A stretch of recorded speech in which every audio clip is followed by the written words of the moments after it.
Isaac Newton lahir pada tahun 1642, tepatnya tanggal 25 Desember kalender Julian, tapi dalam kalender Gregorian yang kita pakai sekarang, tanggal lahirnya menjadi 4 Januari, di desa kecil Woolsthorpe, Inggris. Tapi sejak awal hidupnya nggak mudah.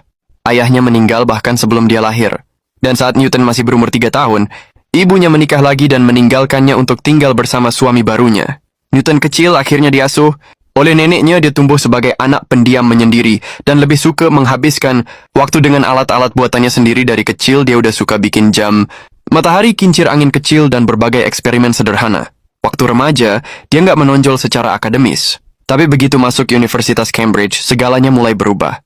Di sana Newton mulai tertarik dengan matematika dan filsafat alam. Tapi semua berubah ketika wabah besar melanda Inggris tahun 1665. Ini dikenal sebagai Great Plague of London. Universitas ditutup.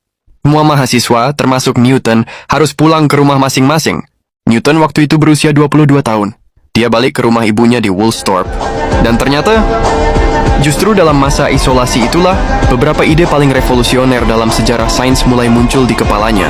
Newton menghabiskan waktunya di rumah tanpa bimbingan dosen, tanpa fasilitas kampus. Tapi justru di masa inilah, dia menghasilkan pemikiran-pemikiran besar. Newton mulai berpikir soal gerak benda. Dia ngamatin apel, jatuh dari pohon dan bertanya, kenapa benda selalu jatuh ke bawah? Apa ini karena bumi menariknya?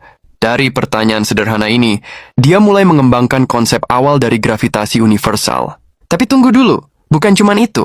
Untuk bisa menjelaskan gerakan dan perubahan benda secara lebih akurat, Newton menciptakan sistem matematika baru yang sekarang kita kenal sebagai kalkulus.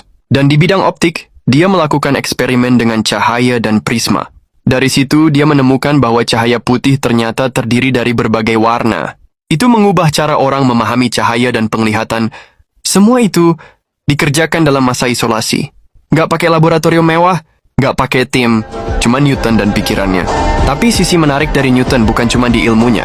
Salah satu tulisan rahasianya menyebut bahwa dunia bisa berakhir di tahun 2060. Tapi dia nggak menyebarkan tulisan itu ke publik. Dia takut salah dipahami.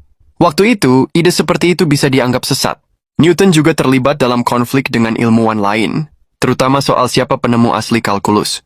Dia berseteru dengan Leibniz, dan bahkan memimpin penyelidikan sendiri untuk membela klaimnya. Meski begitu, kontribusinya di bidang sains gak bisa disangkal. Newton meninggal pada tahun 1727, di usia 84 tahun.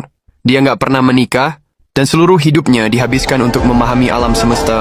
Hari ini, hukum gravitasi, kalkulus, dan eksperimennya tentang cahaya masih diajarkan di seluruh dunia. Isaac Newton mungkin gak punya keluarga,